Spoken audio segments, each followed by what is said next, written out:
Les océans représentent près de 70% de notre planète. Pourtant, nous sommes bien loin de les connaître. Nous en savons bien plus sur certaines planètes de notre système solaire que sur les grandes étendues d'eau terrestre.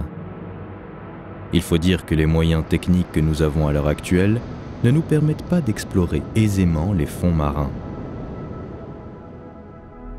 Pour autant, nous avons beaucoup appris sur la faune, la flore et la constitution géologique des sols marins ces dernières années.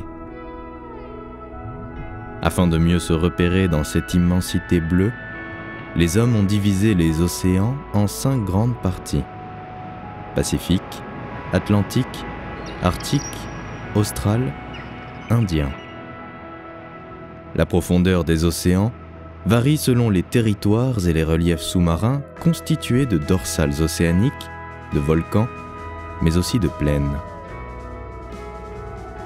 Si la profondeur océanique ne s'enfonce pas à plus de 200 mètres par endroit, les abysses peuvent atteindre jusqu'à 11 000 mètres de profondeur dans la fosse des Mariannes, située dans le Pacifique.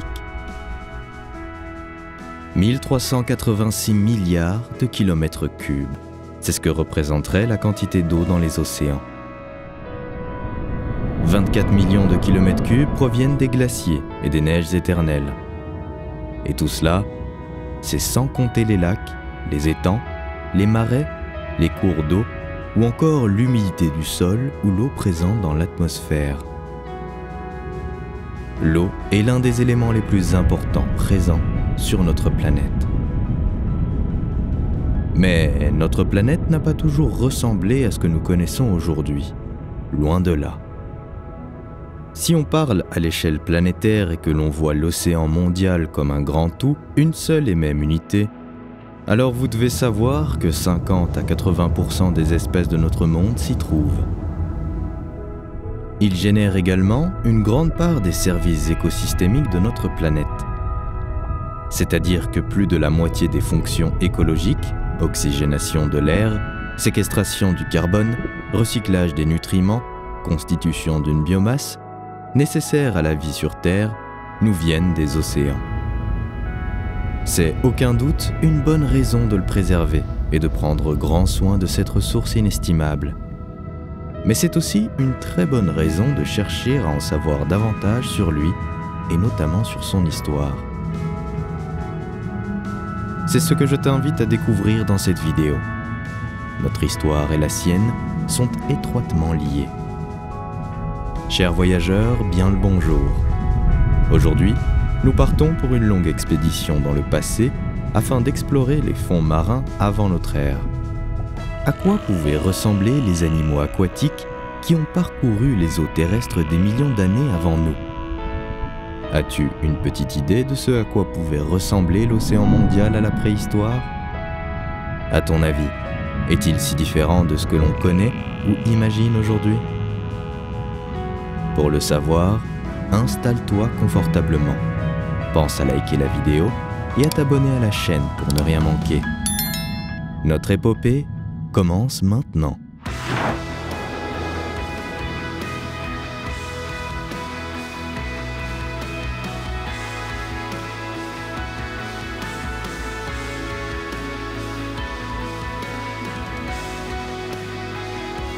« 3 milliards de tonnes d'eau. C'est sans aucun doute ce qui a valu à la Terre le surnom de planète bleue. Pourtant, elle n'a pas toujours connu une telle opulence en eau. Il y a une petite poignée de milliards d'années, elle n'était encore que de la roche.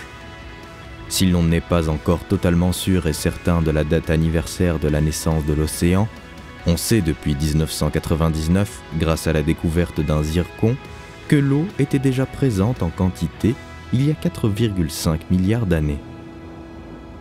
En effet, la cristallisation de ce minéral nécessite obligatoirement l'élément eau à l'état liquide. Or, ce zircon fêterait ses 4,4 milliards de bougies.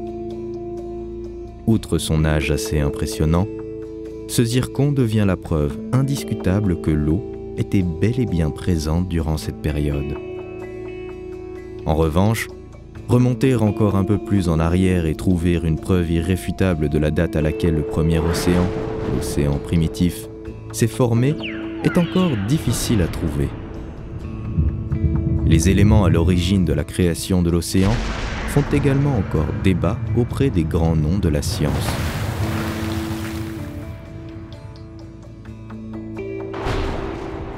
Il y a pour ainsi dire deux équipes, deux camps, deux hypothèses qui sont toutes les deux parfaitement plausibles. C'est pourquoi le débat reste ouvert encore aujourd'hui, même si certains éléments d'étude et de recherche permettront sans doute prochainement d'éclaircir ce mystère. La première hypothèse évoque un dégazage volcanique brutal et avance le fait que la Terre contenait déjà une certaine quantité d'eau enfouie dans ses entrailles. L'eau terrestre était intégrée au magma même de nos couches terrestres profondes. Les météorites, lorsqu'elles entraient en collision avec la Terre, apportaient également cet élément essentiel à la vie, l'eau. La Terre, dans les premiers millénaires, est très différente de ce que l'on connaît aujourd'hui. Ni l'eau, ni même l'oxygène ne sont présents. Elle n'est que roche, un énorme caillou au milieu de l'univers sans vie. Elle est sans cesse bombardée de toutes parts. Paradoxalement, ce sont ces collisions et ces multiples impacts qui ont permis de déclencher certains événements. Au départ, les planétoïdes qui se ruent sur la Terre et la bombardent sans cesse vont provoquer un réchauffement et la fusion de la roche. Après plusieurs milliers d'années et plusieurs combinaisons d'événements, la Terre va pouvoir commencer à se refroidir en surface. Elle reste encore très chaude et sous haute pression, mais elle n'est plus incandescente. Si la Terre est une véritable roche en fusion, elle est aussi criblée de volcans. Comme tu as pu le voir, la croûte originelle de notre planète a été bombardée à maintes reprises par des météorites, et cela a fini par entraîner des conséquences, réveiller les volcans et bousculer les geysers. Imaginez toute cette pression et cette chaleur évacuées d'un seul coup partout sur la Terre. La vapeur qui se dégage est alors colossale et forme des nuages gargantuesques. Lorsque la Terre a enfin commencé son refroidissement, tous les paramètres étaient réunis pour laisser ces nuages se délester de leur eau. Un déluge d'eau, jour et nuit et jour durant plusieurs millions d'années. Des pluies torrentielles s'abattent sur la Terre. Les océans, les lacs, les rivières apparaissent enfin. La planète dévoile un nouveau visage.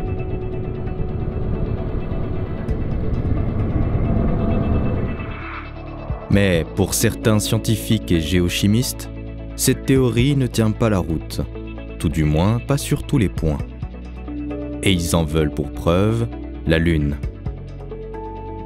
Et oui, tu ne le sais peut-être pas, mais selon les scientifiques, notre satellite serait finalement un petit éclat de notre planète. L'impact d'une protoplanète connue sous le nom de Theia contre la proto-Terre aurait créé un anneau de débris qui s'est finalement rassemblé en un seul satellite naturel, la Lune. Or, si cette hypothèse est vraie, cela signifie également que si l'eau avait été naturellement présente sur Terre, elle aurait dû être vaporisée et intégrée au nuage de débris qui a permis de former la Lune. Malgré les années, on trouverait une présence de cette eau sur la Lune. Or, ce n'est pas le cas. Elle n'est qu'une roche sèche sans aucune goutte d'eau, ni en surface ni dans la roche, sous quelque forme que ce soit. Si cette hypothèse se vérifie au fil des recherches en astronomie et en physique, elle signifierait que l'eau n'aurait pas jailli seulement des profondeurs, mais aurait été apportée en majorité par le ciel grâce aux météorites, aux comètes et aux astéroïdes lors d'un événement connu sous le nom de grands bombardements tardifs. La plupart d'entre elles contenaient de la glace, 10% au minimum, ce qui expliquerait alors l'arrivée de l'eau sur Terre. Le dénominateur commun de ces deux hypothèses reste le rôle des éruptions volcaniques et des geysers sur la formation des nuages. Les collisions et la pression à l'intérieur de la roche sont telles que la planète va laisser entrevoir des failles afin d'évacuer la chaleur interne qu'elle a emmagasinée. Éruptions volcaniques et geysers entament alors leur balai. Tour à tour, ils se lancent dans cette effervescence bouillonnante massive. Des nuées de gaz et de vapeur d'eau sortent de la Terre partout. La planète semble prête à imploser. L'eau, grâce au ruissellement, lessive la roche et se charge en sel. Les océans ont mis environ 150 millions d'années à se former. Ils étaient alors fortement chargés en fer et la couleur verte prédominait. L'eau abonde et permet de poursuivre le refroidissement de la planète et notamment de la lave. Les roches granitiques flottent alors sur le manteau terrestre, ce qui entraînera la tectonique des plaques et la dérive des continents. Lorsque l'on dit que l'eau est nécessaire à la vie, on ne pense pas si bien dire. Elle est à l'origine de nombreux autres phénomènes, dont la tectonique des plaques.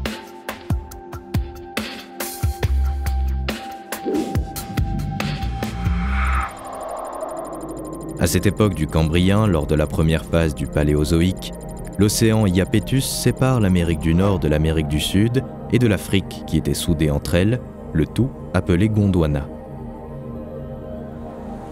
L'océan Réique sépare quant à lui la côte africaine du continent baltique. D'autres océans, comme la Pantalassa et le Paléothétis, couvrent une très large surface qui sépare la Chine du Nord et la Sibérie. Au fil des millions d'années, les continents se sont écartés, les océans se sont étendus et ouverts sur d'autres. Les terres se détachent et de micro-continents naissent. C'est le cas au Dévonien de l'Avalonia qui regroupe le Canada, l'Angleterre, le Pays de Galles, la France ou encore le Danemark. Au Carbonifère, la Chine du Nord s'amenuise et se retrouve isolée des autres continents et micro-continents. Le Permien amorce de nouveaux mouvements qui tentent à rapprocher les terres entre elles pour former la Pangée. Au Trias, l'océan Téthys est entaillé. Il entame une ouverture qui le mènera à l'océan Atlantique en disloquant la Pangée. Des subductions de plaques, c'est-à-dire lorsqu'une plaque glisse sous une autre et des orogenèses, ces mouvements de plaques qui mènent à la formation des montagnes, poursuivent le modelage de la planète et lui confèrent un nouveau visage au fil du temps. L'activité des dorsales océaniques maintient un niveau marin élevé.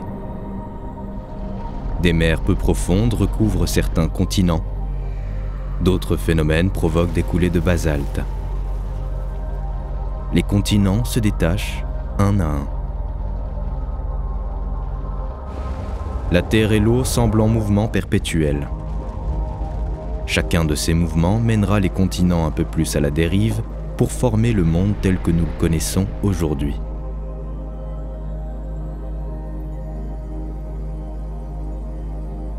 L'éon paléozoïque, et d'autant plus la première période du Paléozoïque, le Cambrien, marque un réel tournant de la vie sur Terre. Jusqu'ici, les organismes unicellulaires sont les seuls à peupler notre planète. Aucun d'entre eux n'a de cellules particulières qui permettraient par exemple de produire des organes internes. Ce sont des êtres protozoaires à corps mou. Ils se nourrissent via la membrane cellulaire, qui est leur propre corps.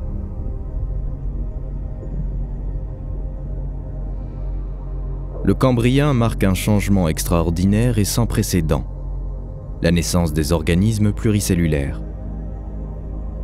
Outre l'apparition de ces nouveaux êtres vivants, le Cambrien est également synonyme d'explosion de vie, tant celle-ci prolifère durant cette période. En résumé, ce que tu dois retenir sur l'ère cambrienne, c'est que la vie grouille et se diversifie un peu partout sur le globe. Les animaux sont encore très largement des organismes à corps mou, mais leurs cellules différenciées leur permettent de s'adapter à leur environnement et d'évoluer. Des organes internes et externes spécifiques font leur apparition. Yeux, pattes, antennes, système buccal, système digestif, système nerveux. Une chaîne alimentaire se met également en place et favorise ainsi le développement de la vie dans l'océan.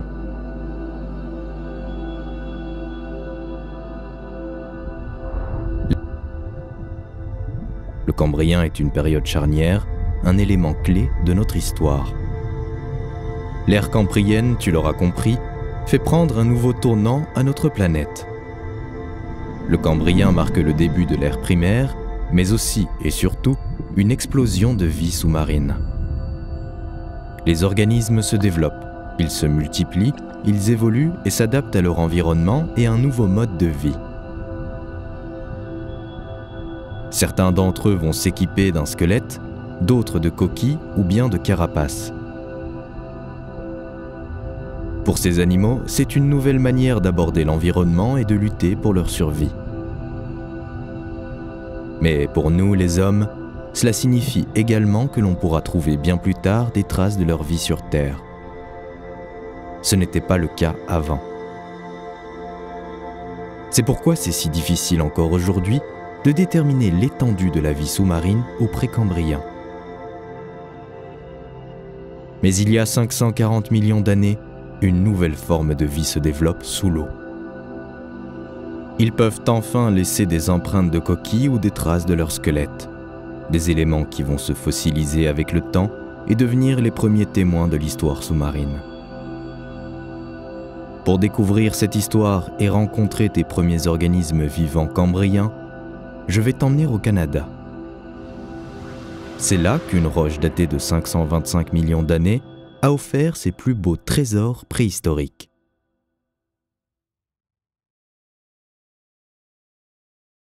Lorsque l'on parle d'animaux préhistoriques, on évoque bien plus facilement le Jurassique, le cinéma aidant, ou bien le Crétacé. Pourtant, bien d'autres animaux, tout aussi fantastiques et importants, ont marqué l'histoire de la Terre. Partons maintenant pour le Canada. Nous voici aux montagnes rocheuses du Yoho National Park, sur la pente occidentale du mont Stephen au Canada. C'est ici qu'en 1909, Charles Doolittle Walcott, un paléontologue britannique, a fait une découverte absolument incroyable. Il y avait un tel vivier d'animaux marins fossilisés qu'on lui a donné un nom, la fosse marine de Burgess. La quantité est importante, près de 65 000 spécimens de fossiles en tout et pour tout, appartenant à 120 espèces différentes. Mais la qualité est également tout aussi spectaculaire. La majorité des fossiles sont un peu abîmés. C'est rare d'avoir un squelette entier et parfaitement conservé. Le temps a fait son œuvre et les changements géologiques et climatiques ont inévitablement eu un impact sur les restes du passé.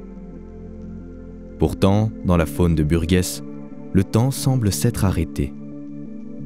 Les empreintes sont remarquables, car on peut voir également les parties molles de l'animal en question, ce qui est très rare.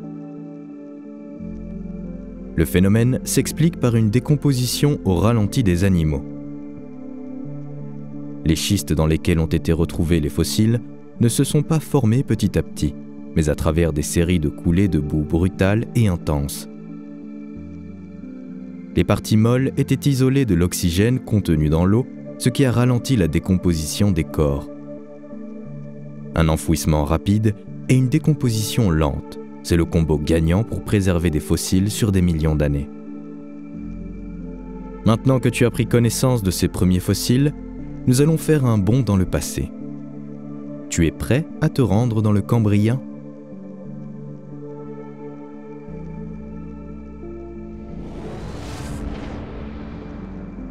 Comme tu peux le voir, les choses paraissent bien différentes. La température du globe est en moyenne de 25 degrés Celsius. Si ce genre de climat semble clément, la vie sur le sol terrestre n'existe pas. Observe les continents. Tout n'est que roche, vide et solitude à perte de vue. Cela s'explique assez facilement. À ce moment-là de notre histoire, la couche d'ozone est si mince qu'elle ne protège pas la planète des rayons ultraviolets du Soleil. Le moindre espoir de vie qui aurait pu pointer le bout de son nez à la surface serait mort, victime de notre astre solaire. Les eaux sont relativement chaudes. Malgré des conditions plutôt difficiles, elles ont tout de même permis à la vie de proliférer. C'est encore impossible sur le continent, mais l'océan, quant à lui, regorge de spécimens marins en tout genre. Les premiers animaux fossilifères, c'est-à-dire capables de laisser des traces fossiles, arrivent dans l'océan. Qui aurait cru que l'invention de la coquille et de la carapace soit si marquante? Les invertébrés sont rois et peuplent la majeure partie des mers chaudes et peu profondes. Les premières algues vertes se développent comme tu peux le voir. Ce sont des algues unies ou pluricellulaires. Elles se limitaient aux rives et aux lignes de côte où elles formaient un tapis ras comme nos bryophytes modernes. Ces algues servent de base alimentaire pour un grand nombre d'espèces. La nature met en place les premières chaînes alimentaires avec des consommateurs primaires, végétariens, et secondaires, carnivores et prédateurs. Enfonçons-nous dans les eaux chaudes du Cambrien pour découvrir ces fonds marins. Tu peux apercevoir des vers, des éponges, des mollusques et des échinodermes. Ces grands groupes de la classification animale sont encore présents aujourd'hui. Mais il y a des groupes qui n'ont pas survécu et ont fini par disparaître. Ce sont eux que nous allons voir en premier.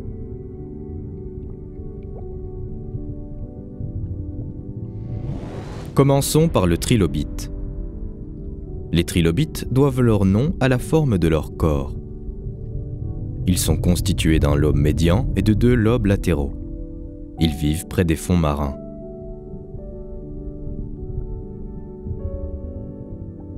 Ils ne sont pas faciles à voir dans ces fonds. Voici un spécimen de petite taille, 5 cm environ. C'est un Cotecops fernandini. Certains membres du groupe des trilobites sont bien plus petits, 1 mm seulement. D'autres spécimens plus grands peuvent atteindre 70 cm.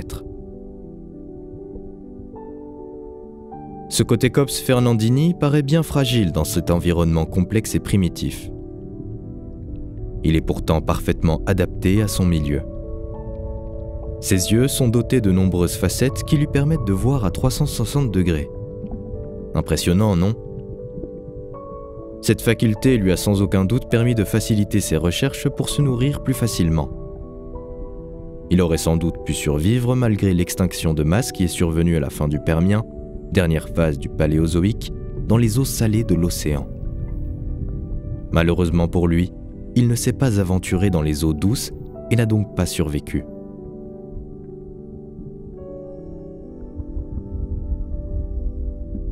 Voici un autre membre du groupe des arthropodes. Il s'agit du Yohia tenuis. Il est très petit, entre 7 et 23 mm seulement, donc difficile à apercevoir, mais en t'approchant d'un peu plus près, tu devrais pouvoir en rencontrer. Ils étaient assez nombreux dans cette contrée de l'océan. Ils occupaient les fonds sablonneux et boueux. Ce petit animal a quelques atouts pour pallier à sa petite taille, notamment un bouclier crânien et 13 tergites. Les tergites sont des sclérites, c'est-à-dire des plaques en polycristallin. Elles se sont durcies grâce à un processus que l'on appelle la sclérification. Les tergites sont des sclérites qui sont situées à un endroit particulier du corps de l'animal, on les retrouve sur le dos et elles enserrent son abdomen. Notre spécimen de Yohia tenuis compte 13 tergites. Les 10 premières, comme tu peux le voir, se terminent en forme de pointe sur les flancs. Les 3 dernières forment un tube qui protège donc entièrement cette partie du corps. Sa queue, quant à elle, est en forme de pagaie. Pour se nourrir, il utilise les petits appendices que tu vois au niveau du crâne. Il ressemble à de petites pattes coudées et des sortes de doigts aux extrémités. Il pouvait ainsi parvenir à capturer des proies, se nourrissant uniquement d'animaux morts.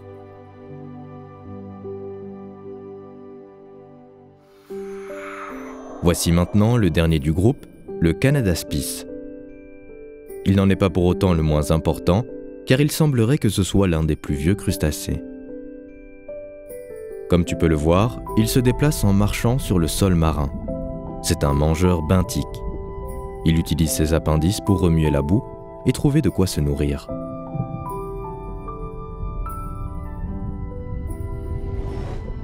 Voyons maintenant un autre groupe, celui des Archaeocyathata.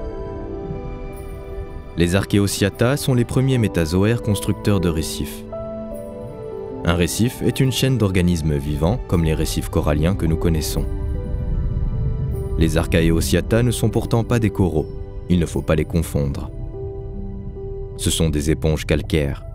L'éponge est constituée d'un calice, sorte de cône poreux emboîté l'un dans l'autre pour former une muraille interne et externe et ainsi protéger l'organisme vivant à l'intérieur.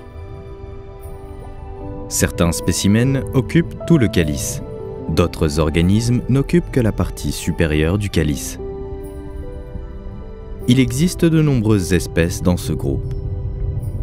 Ces éponges se nourrissent par filtration. Le zooplancton, le phytoplancton et les particules organiques en suspension constituent son régime alimentaire. Fragiles, ils ne peuvent survivre que sous des conditions très strictes. Ils ne supportent aucun changement de température, de salinité, la teneur en sel, et de profondeur.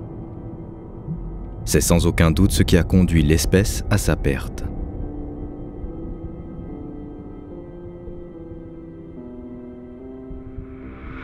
C'est sans doute le premier super prédateur de notre planète. L'anomalocaris n'est pas très esthétique et manque un peu de charme, mais pour se nourrir, mieux vaut être puissant, habile, rapide ou fin stratège que mignon. Cette étrange crevette mesure. Sa bouche est un vrai coupe-gorge. Elle est dotée des plaques osseuses tranchantes pour broyer ses proies. Remontons à la surface et laissons cet Anomalocaris vaquer à ses occupations. Il symbolise parfaitement l'énorme bond évolutif des organismes vivants depuis le Cambrien. Nous allons quitter l'ère du Cambrien pour partir à la rencontre des animaux aquatiques de la prochaine ère, l'Ordovicien.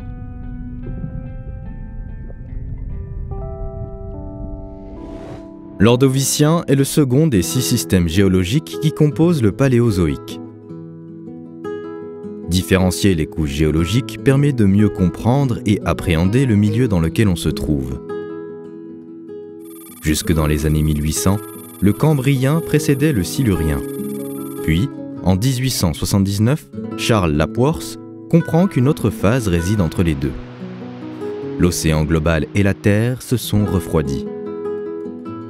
De vastes réservoirs de pétrole et de gaz ont fait leur apparition. On note également une nouvelle explosion de la biodiversité sous-marine. C'est pourquoi il était essentiel de la différencier des deux autres. Sur l'échelle du temps géologique, l'Ordovicien se situe sur une période comprise entre moins 485 à moins 443 millions d'années. Le Baltica et le Laurentia vont entrer en collision. Vers la fin de cette période, le Gondwana était proche du pôle et largement recouvert de glaciers. À ce moment-là de l'histoire de nos océans, le niveau des mers est plus élevé qu'au Cambrien et les températures ont quelque peu augmenté pour atteindre les 30 degrés Celsius à la surface du globe. Le nombre de genres et de familles d'êtres vivants a triplé, voire quadruplé, par rapport à l'époque précédente. Ce qui marque également l'arrivée de l'Ordovicien est l'apparition du Lapetognathus fluctivagus. Il fait partie de la famille, aujourd'hui disparue, du conodonte. Cette espèce ressemble finalement à une espèce que l'on connaît aujourd'hui, l'anguille. Ce qui permet de la différencier, ce sont sa tête et ses dents. Durant longtemps, les seuls fossiles retrouvés étaient justement sa dentition. Dès lors, difficile d'imaginer le reste de son corps à partir d'une simple mâchoire. Depuis, nous avons quelques éléments qui ont permis de définir la partie molle et ainsi d'estimer qu'elle s'apparente à une sorte d'anguille.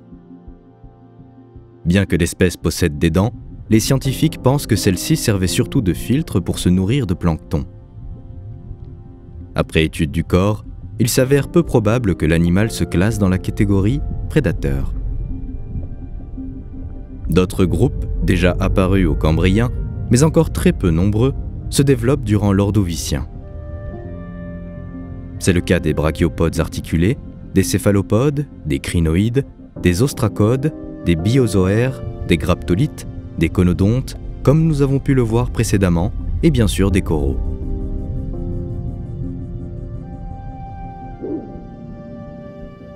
Les premiers ectoprotes apparaissent dans le même temps. Ce sont ce que l'on appelle des animaux mousses. Ils sont sessiles et vivent de manière fixe sur un élément rocheux, par exemple. Le corps d'un ectoprocte rassemble un très grand nombre de petits animaux appelés des zooïdes. C'est ce que l'on appelle une colonie.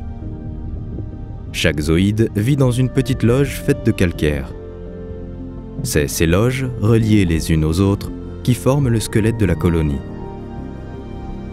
Les colonies peuvent prendre différentes formes, semblables aux coraux, à de la mousse ou bien encore à de la dentelle. Les coraux étaient jusqu'ici isolés, ils vont commencer à se développer plus largement. Tu vois apparaître ici les premiers récifs de corail de l'océan. Comme tu l'imagines, ces récifs abritent la vie. Tu peux dénicher près de ces coraux primitifs les premiers bivalves. Si la famille des bivalves existe déjà au Cambrien, elle évolue et se développe largement à l'Ordovicien. La coquille d'un bivalve est composée de carbonate de calcium et comprend deux parties, généralement similaires, coquille équivalve, que l'on appelle valves. Celles-ci sont jointes le long d'un de leurs bords par un ligament souple. Une forte augmentation de la diversité des espèces de bivalves s'accompagne de l'apparition des dentitions d'isodontes, hétérodontes et taxodontes.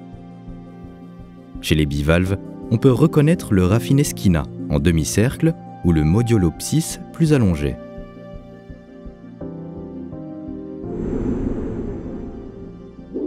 D'autres mollusques comme les gastropodes se développent. Cette classe de mollusques est caractérisée par la torsion de leur masse viscérale. Ils présentent une très grande diversité de formes, mais peuvent se reconnaître généralement par leur coquille dorsale torsadée et univalve, caractéristique lorsqu'elle est présente. Ils possèdent un pied et une tête distincts. Leur pied est aplati en une large sole ventrale, ce qui en font d'excellents nageurs. Leur tête, elle, comporte des yeux et une radula. Voici ici un Strepsodissus et un peu plus loin, un Chipewella, tous deux des escargots aquatiques. J'aimerais maintenant te présenter un autre animal à coquille, mais celui-ci est bien supérieur en taille et reconnu pour ses prouesses de chasse.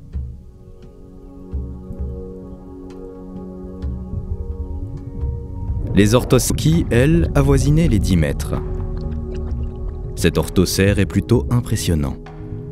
Il était un prédateur redoutable et s'est rapidement hissé au sommet de la chaîne alimentaire. Il pourrait être assimilé à un poulpe ou un calmar gigantesque. Pour chasser, il se servait de ses tentacules afin de capturer sa proie. Ensuite, il la dévorait avec son bec. Vivant en eau profonde, cet animal avait une très mauvaise vue. Mais comme pour la majorité des êtres vivants dans ce cas, d'autres sens compensent ce handicap. Chez lui, c'est l'odorat. Il sent de très loin ses futures victimes qui deviennent alors son mets du jour. Nous n'avons pas beaucoup vu de vertébrés jusqu'ici. Même si les mollusques sont très présents, les vertébrés se font une place de plus en plus importante dans l'océan.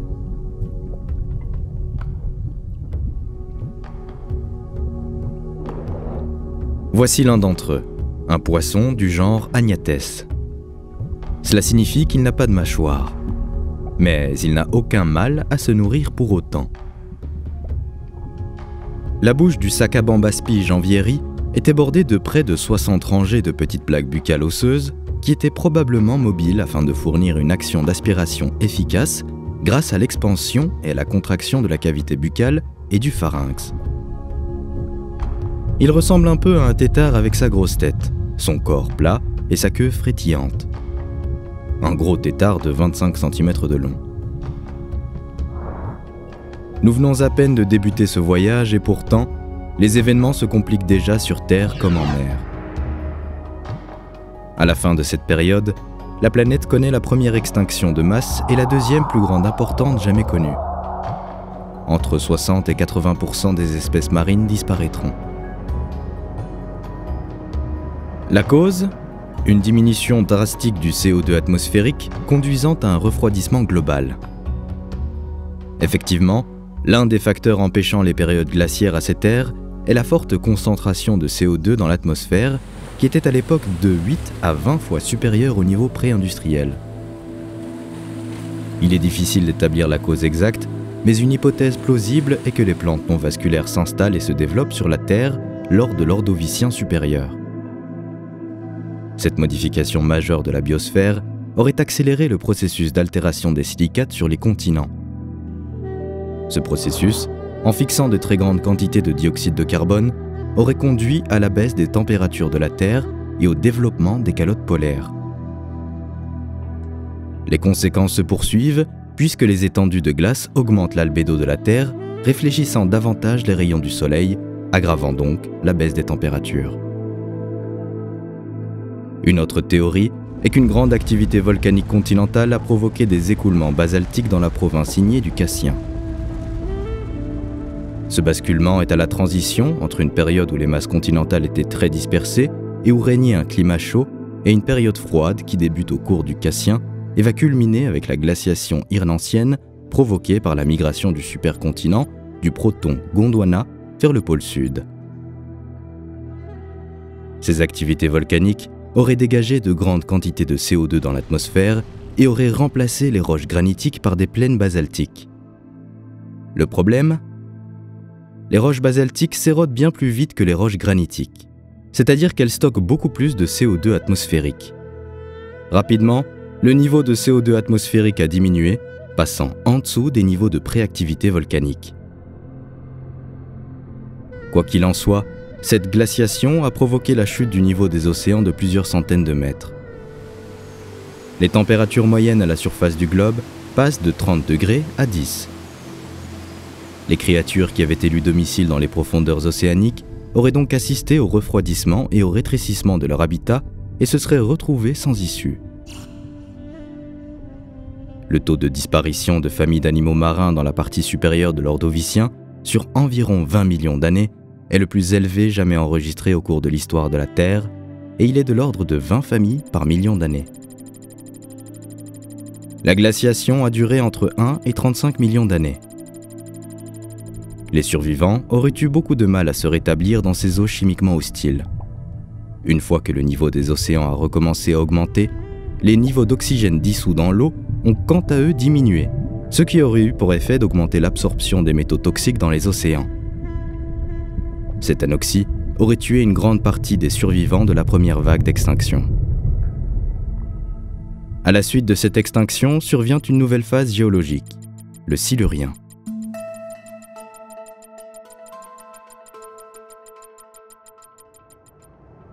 Au fil des millions d'années, le CO2 est petit à petit réinjecté dans l'atmosphère terrestre, réchauffant la planète en mettant fin à la période glaciaire. Après cette extinction de masse, la vie prolifère à nouveau dans l'océan. Elle prolifère et se diversifie. On peut admirer des récifs coralliens, notamment près des côtes de l'océan Pathalassa, et de celles de Paléothétis sur des fonds de mer peu profondes. Le climat est doux, 20 degrés au thermomètre. Les coraux, notamment le rugueux et le tabulé, se plaisent en mer. Le premier a un squelette calcaire, un élément rocheux. Il était solitaire et devient de plus en plus colonial, d'où la constitution de récifs. Pour le second, son exosquelette, un squelette externe, est en calcite. As-tu remarqué le poisson qui vient nous fausser compagnie en se mouvant derrière les coraux ? C'est le Pharyngolepis obloncus. Il fait partie de la famille des anapsides. Il mesure environ 25 cm. S'il a des nageoires anales et caudales, il n'a pas de nageoires pectorales, mais des épines osseuses. C'est sans doute un moyen de se protéger des prédateurs pour ce poisson qui se nourrit au sol dans les fonds marins. Un peu plus loin, tu vas pouvoir voir un autre genre de poisson qui peuplait également cette partie des océans.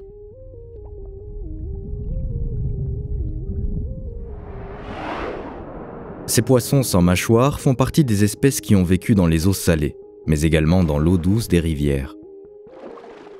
Remarques-tu le bouclier crânien de cette Atelea aspis tessellata ? Malgré sa forme d'aiguille sur une bonne partie du corps, il est bel et bien un poisson. Il a 2 nageoires qui lui permettent de se mouvoir dans l'eau. On retrouve également d'autres poissons du même type, comme le céphalaspis qui apprécie les estuaires.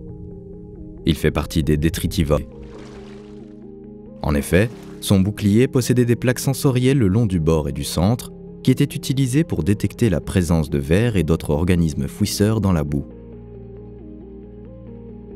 Mais durant cette période, il n'y avait pas que des poissons sans mâchoire, bien au contraire. L'un de cette fameuse mâchoire qui débute à partir du 2e arc branchial sont les acanthodiens aux nageoires en épines et les placodermes dont l'avant du corps est enfermé dans une carapace osseuse.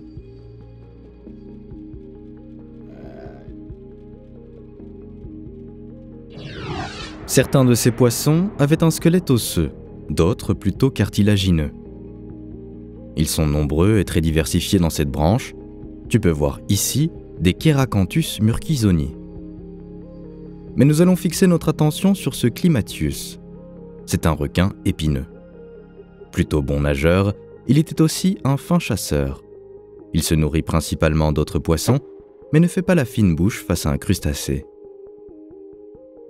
Ce qui est assez surprenant chez lui, ce sont justement ses mâchoires. La mâchoire inférieure est équipée de multiples dents acérées. Au moindre signe d'usure, les dents tombent pour laisser place à une nouvelle dent, parfaitement aiguisée. La mâchoire supérieure, quant à elle, est totalement dépourvue de dents.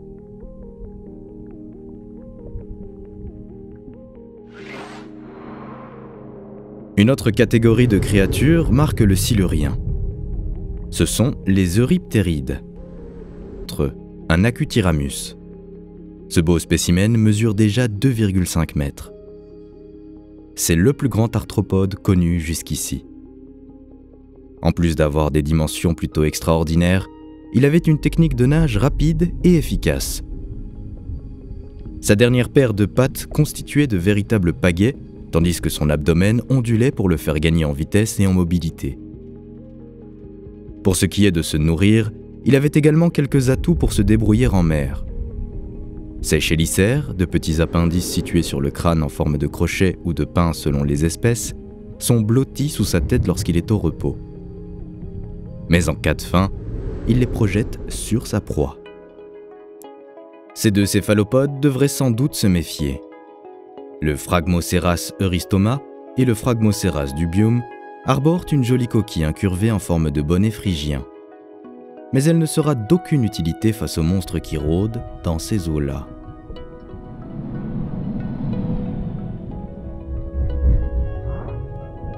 Les poissons cuirassés ont fait leur grande entrée. Ces poissons présentent une épaisse cuirasse osseuse sur la tête et le thorax. Les plaques de cette cuirasse leur permettaient de protéger leurs organes vitaux, comme les yeux, le cerveau, le cœur, etc., des attaques des prédateurs et peut-être parfois même de leurs congénères. Ces poissons n'étaient pas très difficiles. Ils fréquentaient aussi bien les récifs, les deltas, que le grand large. Leurs régimes alimentaires étaient tout aussi variés. Certains étaient brouteurs d'algues, d'autres broyeurs de mollusques, d'autres encore carnivores. Anteloniatus primordialis est l'un des premiers placodermes. Sa tête et son corps étaient recouverts d'épaisses plaques, tandis que sa queue portait des écailles. Il possédait des mâchoires, mais pas de dents, et ses petits yeux étaient enfouis dans de grandes et profondes orbites.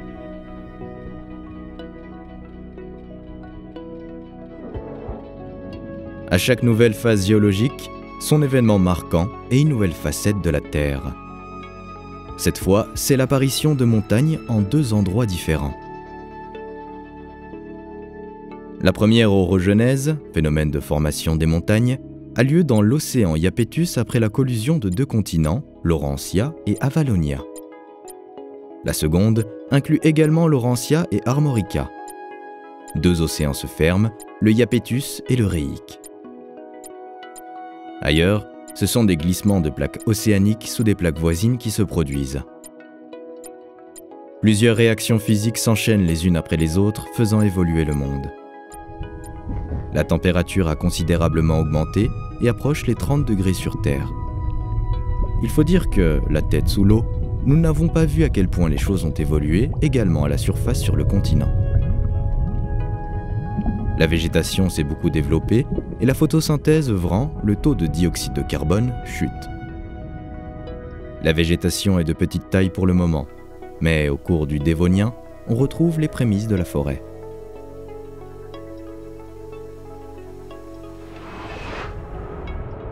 Les stromatopores, des coraux tabulés et des coraux tétracorallières, poursuivent la construction des récifs. Ils prennent de l'ampleur, se diversifient, s'organisent et peuvent ainsi accueillir et abriter de nouvelles espèces. Les brachiopodes et autres spécimens à coquilles évoluent toujours dans les eaux du Dévonien. Les poissons à cuirasse prolifèrent. On peut apercevoir ici un Bothriolepsis et un peu plus loin un Dunkleosteus.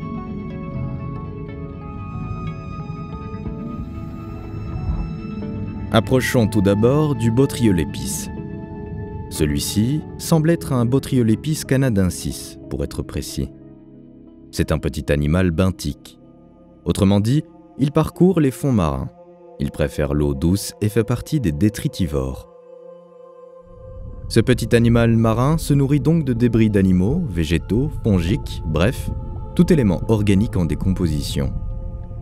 Il mesure une trentaine de centimètres en général, mais peut atteindre 100 cm pour l'espèce la plus grande, le Bothriolepis maxima.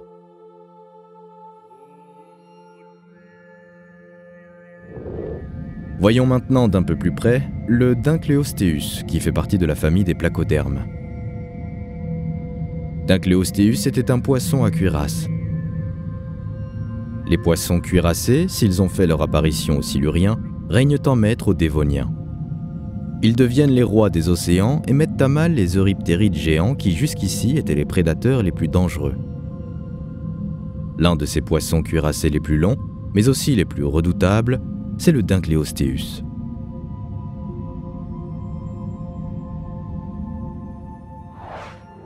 Ce poisson cartilagineux est l'un des premiers du genre Chondrictyle. Il a des nageoires appareillées, des narines appareillées, des écailles et un cœur à chambre en série. Tu vois les nageoires? Elles vont de pair de chaque côté de son corps. Il a des yeux assez volumineux et des dents, petites mais tranchantes. Il se nourrit de poissons et peut vivre en groupe. Celui-ci doit être un cladocélache élégant. Malgré sa taille, entre 60 et 180 cm, il est la proie favorite du mastodonte des mers, le Dunkleosteus. Les poissons à nageoires rayonnées continuent de peupler les océans, comme cet actinoptérygien Cheirilopsis. D'autres, comme les poissons à nageoires charnues, ont connu une évolution extraordinaire. Il s'agit des dipneustes. Ce sont des poissons pulmonés. En plus de la respiration branchiale, ces poissons sont dotés d'un poumon. Ce genre de poisson connaît des morphologies bien différentes. Voici un lépidosirien paradoxa. Plutôt longiligne, il a une nageoire médiane qui entoure la partie postérieure du corps. Il a également des nageoires pectorales et pelviennes, mais elles ressemblent plus à des excroissances filiformes. Voici un autre congénère de la même famille, le Neoceratodus forsteri. Il est bien plus trapu, mais il fait bel et bien partie de la même famille. Autre particularité de ce poisson, sa capacité à respirer à l'air libre avec autant de facilité que descendre à 30 mètres de profondeur sous l'eau. Il est capable, par exemple, de ramper dans la boue, ou bien encore, pour certaines espèces de dipneustes, de créer un terrier dans la boue, fabriquer un cocon en sécrétant un mucus qui semble assimilé à un tissu vivant aux propriétés antimicrobiennes. Toutes ces facultés extraordinaires l'ont sans doute aidé à survivre malgré les changements climatiques et physiques que la planète a pu connaître au cours des millions d'années qui ont suivi.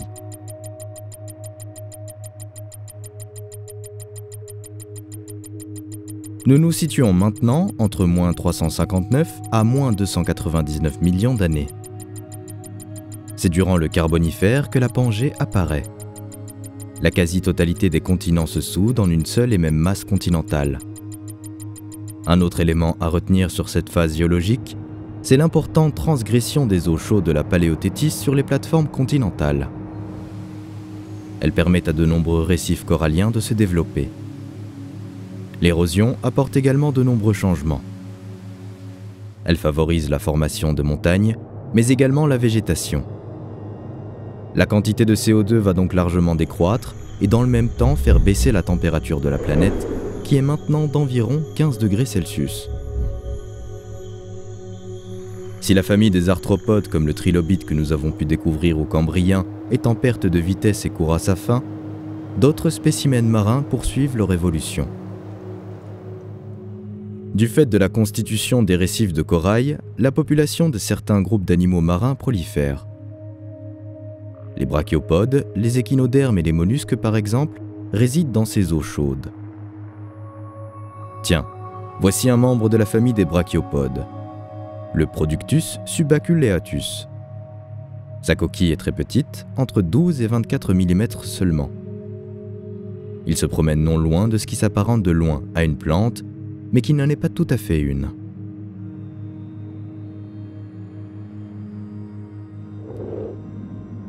Les crinoïdes ont une morphologie qui rappelle un végétal. C'est d'ailleurs à cette ressemblance qu'elles doivent leur nom. Crinoïde signifie lys de mer. La tige peut être plus ou moins longue et les racines se fixent dans le fond marin. À l'autre extrémité, on peut voir une couronne. Elle est constituée des différents bras ramifiés du crinoïde. C'est un véritable abri pour de nombreux animaux marins, comme les gastéropodes par exemple. Si ces bras forment un refuge, ils lui permettent également de se nourrir de plancton par filtration. La tige, quant à elle, constitue un squelette calcaire.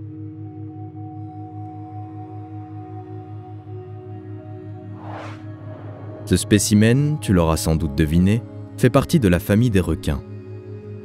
Le plus impressionnant chez ce poisson est sans aucun doute sa mâchoire. Regarde bien. Tu remarqueras alors que sa mâchoire inférieure est en forme de scie circulaire. Cela ne présage rien de bon pour les autres petits vertébrés qui croiseront sa route.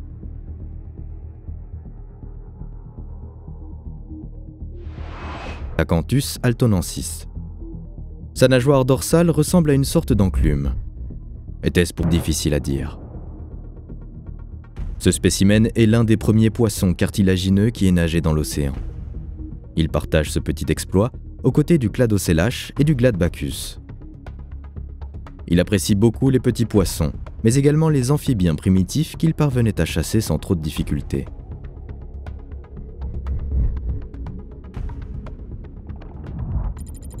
Nous arrivons maintenant à la dernière phase géologique du Paléozoïque, le Permien. Cette période se situe entre moins 299 à moins 251 millions d'années.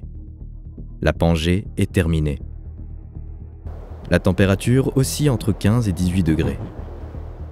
L'oxygène contenu dans l'atmosphère a continué d'augmenter, sans aucun doute grâce à la végétation du continent qui poursuit sa conquête du moindre kilomètre carré en surface.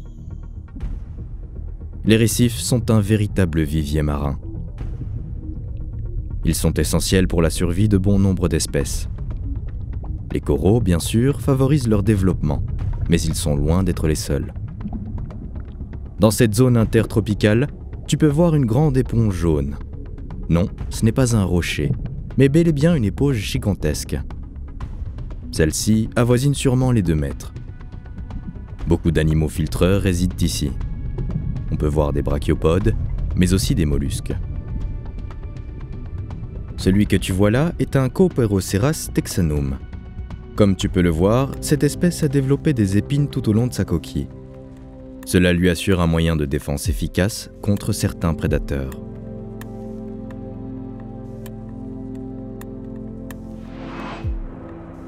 Ces poissons au squelette cartilagineux sont présents depuis plusieurs millions d'années maintenant et ils continuent de se développer au Permien.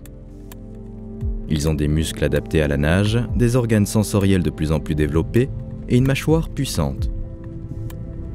L'Ibodus ressemble beaucoup plus au requin que l'on connaît aujourd'hui. Il pouvait atteindre 2 mètres de long.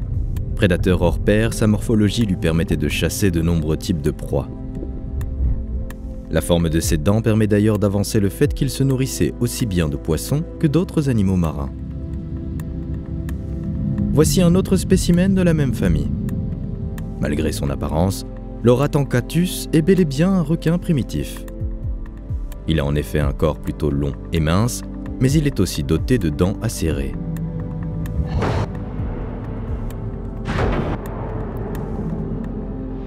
Contrairement aux poissons précédents, ceux-ci sont des poissons au squelette osseux. Autre spécificité de cette famille de poissons vertébrés, la nageoire rayonnée, c'est-à-dire avec une pièce osseuse rigide. Voici un Eduela blainvillei. Il mesure entre 5 et 20 cm pour les spécimens adultes. Sa nageoire dorsale se situe dans la continuité de la nageoire anale. Il possède également des nageoires ventrales, mais elles sont assez petites et fines. Il devait sans doute être un bon nageur. Cette faculté était sûrement une technique de survie essentielle afin de fuir ses nombreux prédateurs, comme l'actinodon, un amphibien temnospondyle, ou encore les requins, comme l'Exploracanthus.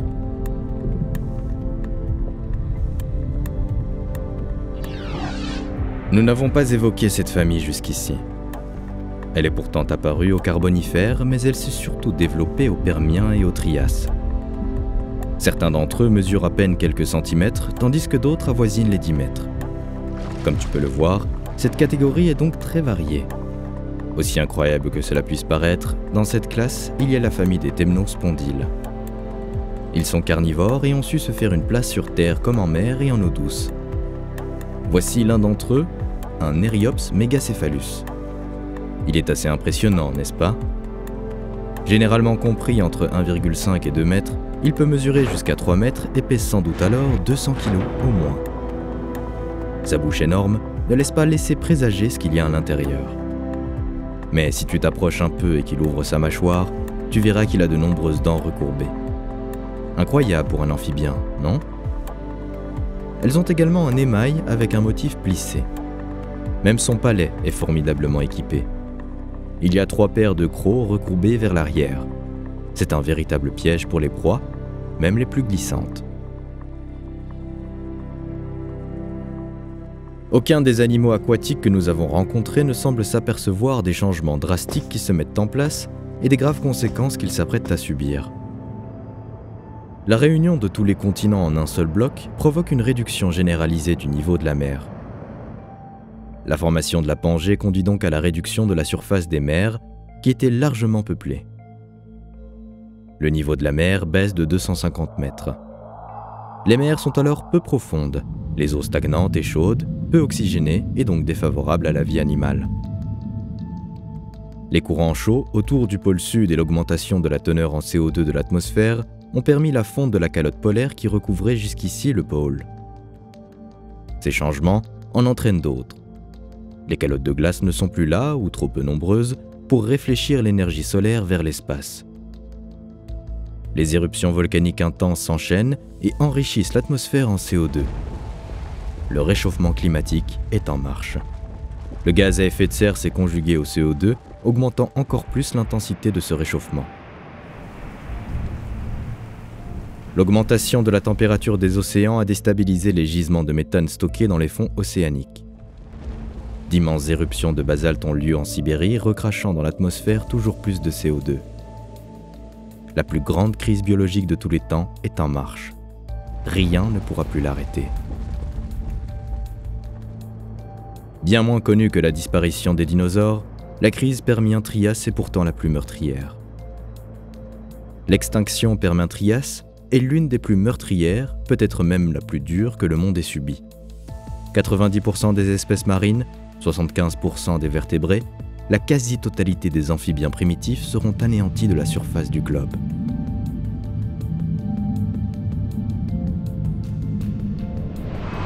Après cette crise, la nature reprend ses droits. La vie reprend son cours. Rien n'est simple. Il faut du temps, mais la nature est incroyable. Nous entrons maintenant dans le Mésozoïque. Il se situe entre moins 251 et moins 66 millions d'années. Si le début du Paléozoïque marque un tournant pour les organismes vivants grâce à l'apparition des cellules spécifiques, le Mésozoïque, quant à lui, est le témoin de nouvelles espèces émergentes telles que les mammifères, les oiseaux, les dinosaures bien sûr, et les angiospermes. Ces derniers sont des plantes qui peuvent former des fleurs puis des fruits.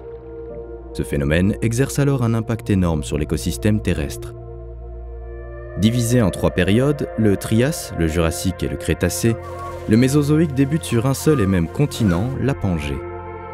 Puis, au fil des périodes, des terres vont se dessouder, se décrocher, dériver et donner le monde géographique que l'on connaît aujourd'hui. Au Trias, la totalité des continents était réunie en une seule et même terre appelée la Pangée. Mais petit à petit, 2 ensembles se séparent pour donner naissance à la Laurasia et au Gondwana. Le climat devient plus changeant. On trouve dès la base de la chaîne alimentaire, on retrouve les spongiaires, les polypes, les crinoïdes. Les insectes vont également devenir de plus en plus abondants, en particulier au Jurassique. Ces animaux permettent à d'autres de survivre, notamment les poissons.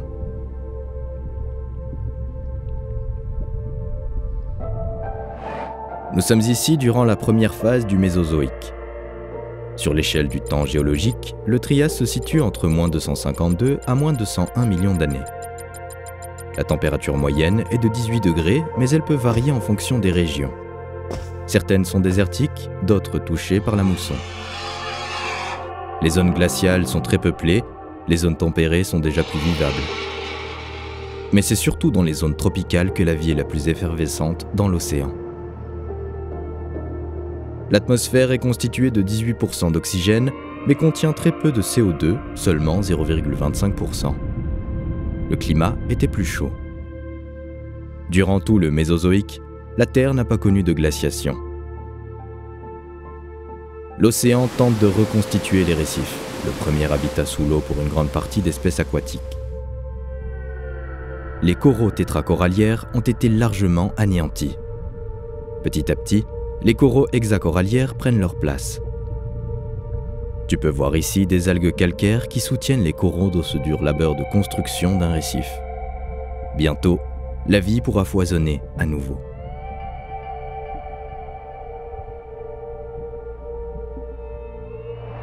Au Trias, des espèces qui avaient tenté de se développer au Permien parviennent enfin à se faire une petite place dans ce monde. Les ammonites et les oursins, par exemple, se diversifient et prolifèrent. Regarde, juste là. Tu peux apercevoir une Cryocératite émerici, elle fait partie des ammonites. On la surnomme ammonite déroulée. Tu comprends sans doute pourquoi. Sa coquille s'enroule sur elle-même et forme une protection efficace contre certains prédateurs. Un peu plus loin, une autre ammonite, Ceratite semipartitus, qui part en quête de nourriture. Le Mésozoïque est souvent surnommé l'âge des reptiles. Au Trias, ces derniers vont rivaliser avec les vertébrés. Sur Terre comme en mer, ils prennent le pouvoir.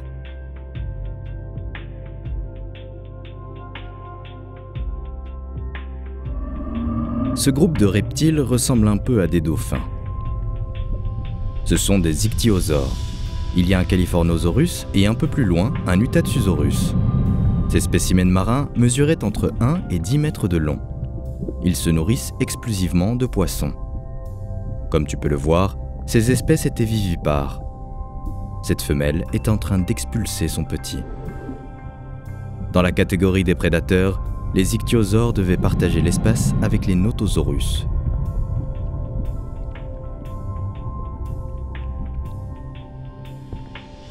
Ce reptile est semi-aquatique.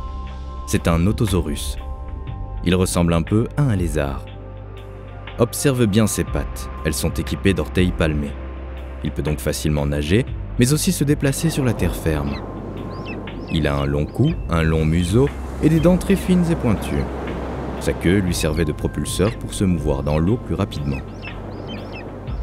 Son mets favori est le poisson, mais il lui arrive de se nourrir d'autres animaux marins s'il n'a rien d'autre à se mettre sous la dent. Même s'il est adapté à la nage, il pond ses œufs sur la terre ferme. Il n'est pas totalement adapté à la vie aquatique, même s'il se débrouille plutôt bien dans l'eau. Il vit sur le littoral et passe une partie du temps hors de l'eau lorsque cela s'avère nécessaire.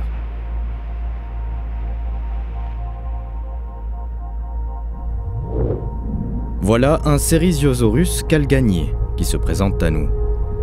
Chez lui, on ne voit plus du tout d'orteils. Ils ont été remplacés par de véritables nageoires. Comme tu peux le voir, son cou et sa queue sont très longs. Il est un très bon nageur et il est également très rapide dans l'eau. C'est un précieux atout pour la chasse. Il vit dans les lagunes aux côtés de Notosaurus, mais aussi des Pachypleurosauridés. C'est l'un des plus grands vertébrés marins du Trias.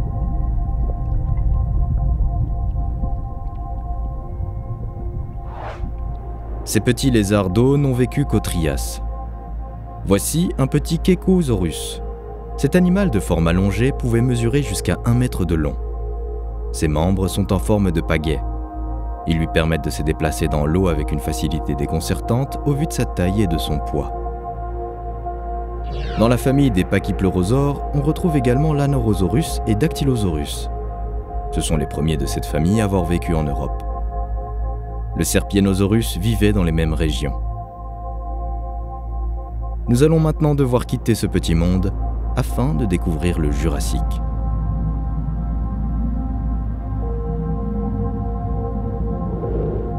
Le Jurassique suit directement le Trias. Cette période est très favorable aux espèces marines. La transgression débute et envahit une grande partie des continents. Tu dois d'abord observer la flore afin de pouvoir noter et comprendre les changements qui se sont opérés. Les radiolaires comme l'Ellipsocypus ou le Saturnalis sont des animaux planctoniques unicellulaires de quelques centaines de micromètres de diamètre. Ils fournissent la silice nécessaire aux algues vertes qui prolifèrent. Les radiolaires seraient apparus en partie grâce aux éruptions volcaniques sous-marines. Ces petits organismes complexes sont aussi utiles qu'esthétiques. Regarde cette Sagenoschena stellata. Lorsque les parties molles meurent, voici ce que tu peux retrouver comme structure sous la mer. C'est son squelette. La formation en étoile est magnifique. Ces petits organismes radiolaires foisonnent au Jurassique. La raison la plus probable de cette abondance serait la remontée des eaux froides profondes. Riches en nutriments, elles ramènent à la surface de l'océan de nombreux éléments nutritifs. Les radiolaires sont également des espèces symbiotiques. Des algues, unicellulaires ou dinoflagellées, vivent en harmonie avec ces planctons silicieux marins.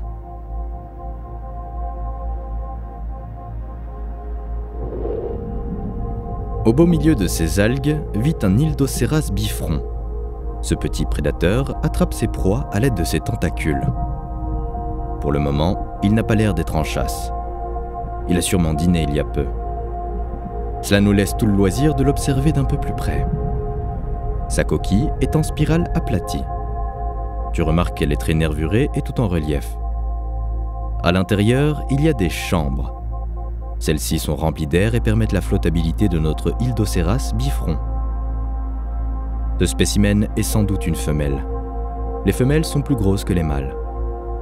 Elles mesurent entre 95 et 175 mm alors que les mâles ne dépassent pas les 40 mm.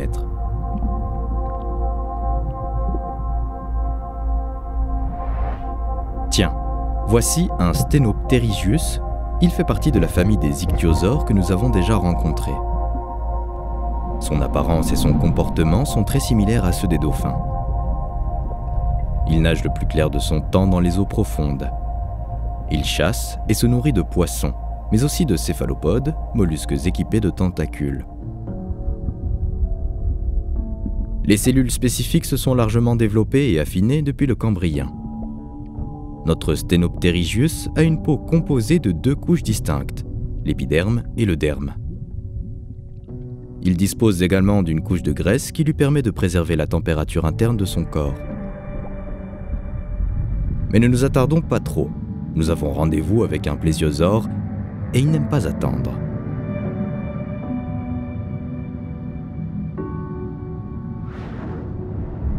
Voici Elasmosaurus platurus.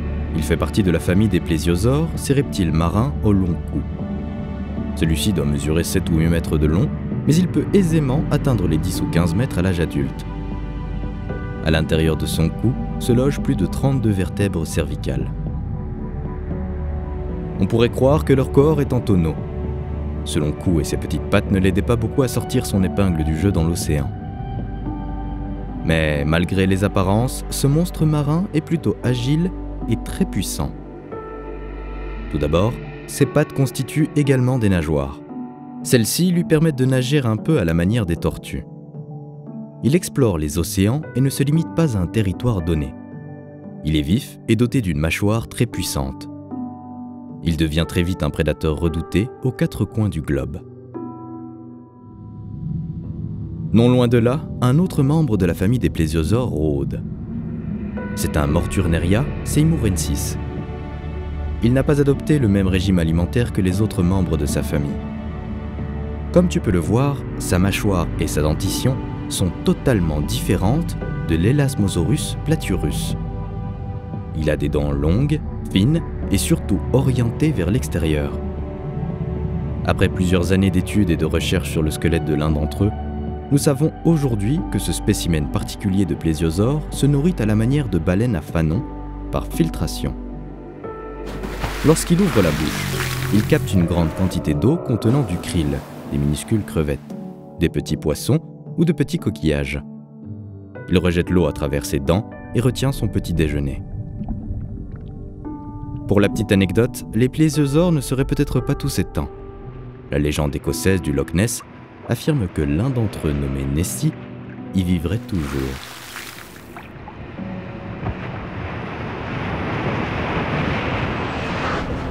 Les algues microscopiques qui servent d'éléments de base à la chaîne alimentaire marine croissent à une vitesse faramineuse. Tu ne peux pas les voir à l'œil nu, mais cette eau grouille de Coxolithophoridae. C'est une algue verte unicellulaire entourée d'une carapace ou teste calcaire formée de disques. Ces algues constituaient l'essentiel du phytoplancton au Crétacé et elles étaient la base des écosystèmes marins. Elles profitent au grand groupe des invertébrés toujours présents au Crétacé. Les mollusques comme les ammonites ou les rudistes, les éponges, les échinodermes comme l'holothurie, les crinoïdes ou encore les éponges et les cnidaires, méduses, coraux, se multiplient et se diversifient. Plus nombreux, ils permettent à d'autres animaux, notamment les vertébrés comme les poissons, les requins et les reptiles marins de survivre, de se multiplier et de se développer à leur tour. Au sommet de la chaîne alimentaire, ce sont les reptiles. Les ichthyosaures déclinent au profit des plésiosaures et des mosasaures.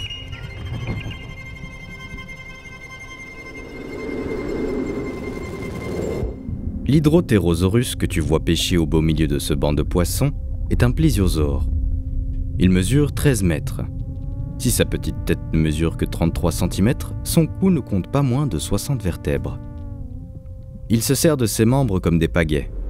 Il peut se déplacer verticalement, horizontalement et même tourner grâce à ses pattes nageoires. Il lui suffit d'accélérer la cadence pour se propulser sur une proie et la capturer. Cet animal est très impressionnant. Regarde la manière dont il se déplace. Mais remontons un peu en surface. Tu vois ce reptile? C'est un mosasaure. Il a l'œil sur ce ptéranodon. Le volatile est occupé à surveiller un banc de poissons et ne voit pas qu'il est à la merci du reptile. Il l'attrape en une fraction de seconde.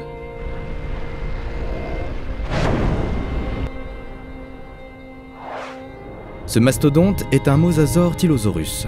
Il est proche du varan et du serpent. Chez lui, tout semble démesuré. Il a une morphologie adaptée à la prédation. Même sa queue est incroyablement musclée. Il est équipé de 2 paires de nageoires et celles-ci sont très efficaces. Il est un nageur hors pair, habile, rapide et puissant. Autre particularité du Tylosaurus, sa tête est longue ainsi que son corps. Comme tu peux le voir, son museau est marqué. Il faut dire que ces mosasaures sont réputés pour leur férocité. Ils pouvaient s'attaquer à d'autres prédateurs ou bien se battre avec leurs propres congénères. Les combats étaient terribles. Ils se nourrissent de poissons, mais aussi d'oiseaux marins, de tortues marines et même de plésiosaures.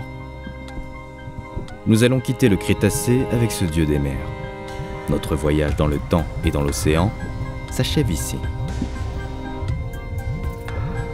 À la fin du Crétacé, la Terre est percutée par une météorite géante qui, en obscurcissant l'atmosphère, provoque l'effondrement de la production primaire des océans. Les différents animaux de la chaîne alimentaire sont à la disette. La famine tue. Les ammonites, rudistes, les dinosaures non aviens et bien d'autres sont rayés de la biosphère. Plus rien ne sera jamais comme avant. Mais tout cela, tu auras peut-être la chance de le découvrir dans un autre voyage.